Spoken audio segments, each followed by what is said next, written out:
திரு ஸ்ரீகாந்த், எப்படியும் நீங்கள் தான் தொடங்கணும். இது போன்ற நிகழ்ச்சிகளுக்கு தொடக்க ஆட்டக்காரர் நீங்களாக மட்டுமே இருக்க முடியும்.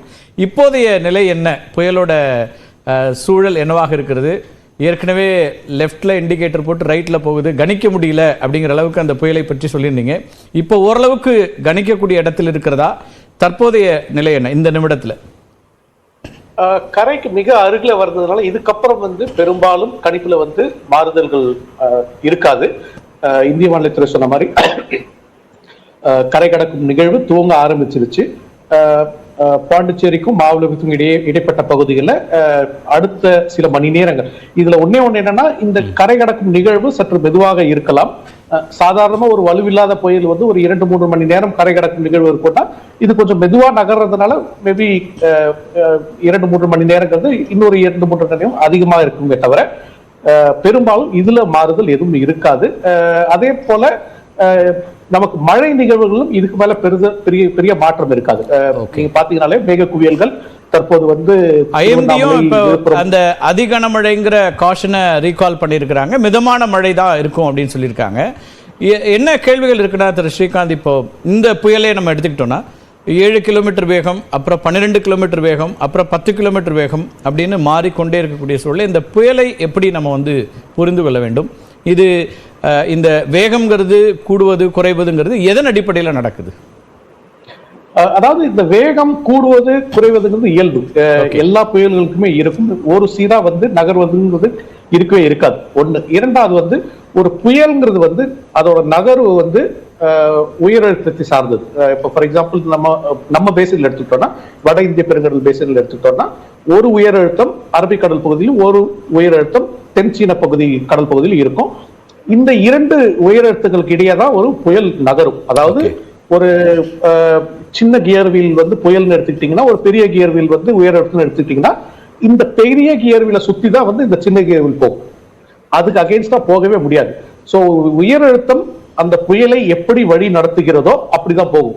ஒரு சில சமயங்கள்ல நமக்கு தென்சீன பெருங்கடல்ல இருக்கக்கூடிய உயரழுத்தம் வழி நடத்துச்சுன்னா வடமேற்கு திசையில நகர்ந்து படிப்படியா வடக்கு திசையில போகும்.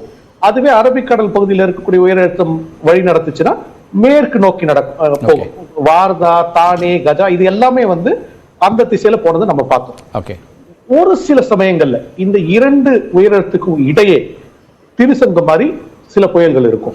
இந்த உயரழுத்தமும் எடுக்கல, அந்த உயரழுத்தமும் கை கொடுக்கல, 2 உயரழுத்தமும் கை கொடுக்காம நடுவுல இருக்கிற பட்சத்துல இந்த ஸ்டாலிங் சினாரியோ நம்ம பாக்குறோம். ஃபார் எக்ஸாம்பிள் மிச்சாங்லையும் பார்த்தோம். நம்ம சென்னைக்கு அருகே ஒரு 18 இருந்து 24 மணி நேரம் இருந்ததை பார்த்தோம்.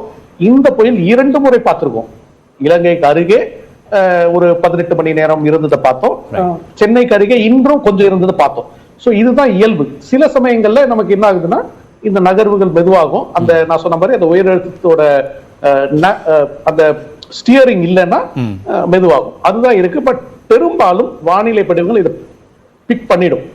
சில சமயங்கள்ல இந்த 2 உயரழுத்தங்கள்ல எது வழி நடத்தும் அப்படிங்கிற அந்த இதுவே வானிலை படிவங்களிடையே ஒத்த கருத்து இருக்காது. அப்பதான் இந்த கன்ஃபியூஷன்ஸ் வருது. நம்ம வருமா வராதா, மேல போகுதா கீழே போகுதா அப்படின்னு.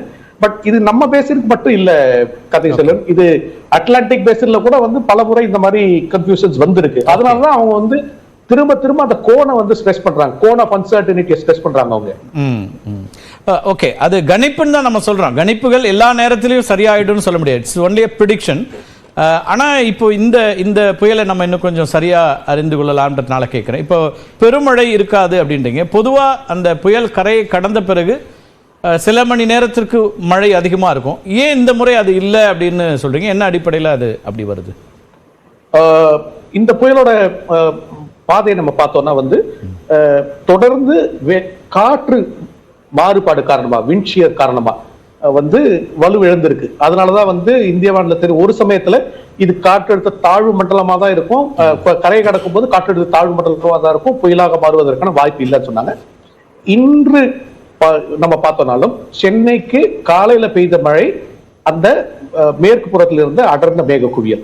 இந்த புயலை பொறுத்த வரைக்கும் மேற்கு புறம் மட்டும்தான் அடர்ந்த மேக குவியலில் இருந்தது, கிழக்கு பக்கம் இல்லை. ஏன்னா காற்று வேறுபாடு காரணமா கிழக்கு பக்கத்துல இருக்கக்கூடிய மேக குவியல் எல்லாமே கலைஞ்சிருச்சு. சோ ஒரு பக்கம் இருந்தது, அந்த ஒரு பக்கம் இருந்த மேக குவியல்கள் சென்னை மேல விழுந்துச்சு, நம்ம மழை வந்துருச்சு. அந்த மேக குவியல் படிப்படியா உத்தர பகுதியில போகும்போது நமக்கு மழை குறைஞ்சது. அதுக்கப்புறம் மழை சென்னை பொறுத்த வரைக்கும் பெரும்பாலும் இல்லை. அதுவே வந்து புயலின் திசை வடமேற்கிலிருந்து முற்றிலும் மேற்காக மாறும்போது சுழற்றி விடப்பட்டது. அந்த மேகக்கூட்டங்களே சுழண்டு இப்ப வந்து திருவண்ணாமலை, விழுப்புரம், புதுச்சேரி, கள்ளக்குறிச்சி, கடலூர் மாவட்டங்கள்ல மழை கொடுத்துட்டு இருக்கு. உள் மாவட்டங்கள்ல மழை இன்னும் நீடிக்கும் அப்படின்னு சொல்லலாமா?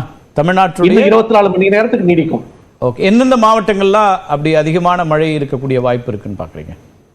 திருவண்ணாமலை, கடலூர், விழுப்புரம், கள்ளக்குறிச்சி, கிருஷ்ணகிரி, தருமபுரி மாவட்டத்தின் சில பகுதிகள், நாமக்கல், சேலம் மாவட்டத்தின் சில பகுதிகள். இது எல்லாமே வந்து ஓரளவுக்கு அடுத்த 24 மணி நேரத்துல நல்ல மழை எதிர்பார்க்கலாம்.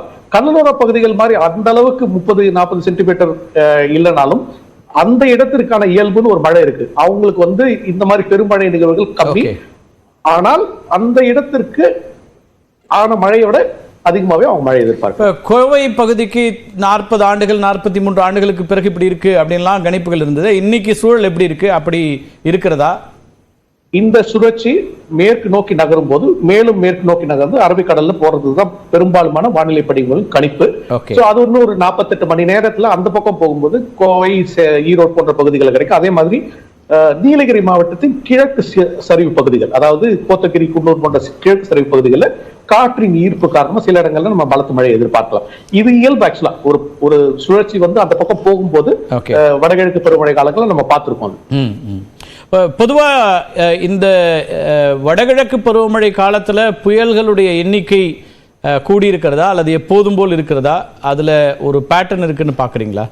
நான் கிருத்திகா அவர்கிட்ட கேட்கிறேன். ஸ்ரீகாந்த். எஸ், வடகிழக்கு பருவமழை காலங்களில் புயலின் எண்ணிக்கை பெருசா மாறுதல் இல்லை. கிட்டத்தட்ட அதே அளவு தான். நமக்கு ஒரு 3-5 சலனங்கள் இருக்கும். சில ஆண்டுகள்ல அது 5-7 சலனங்களா இருக்கும். சலனம்னா டிப்ரெஷன் சேர்த்து நான் சொல்றேன், புயல் மட்டும் இல்லை. இதுல ஒண்ணு மட்டும் நம்ம பார்க்கணும். அது என்னன்னா வந்து கடல் வெப்பம் காரணமா முன்னாடி வந்து புயல் தீவிர புயலா இருந்த சைக்ளோன் இப்ப வந்து ஒரு ஸ்டெப் மேல போயிட்டு அதிதீவிர புயலா மாறுது.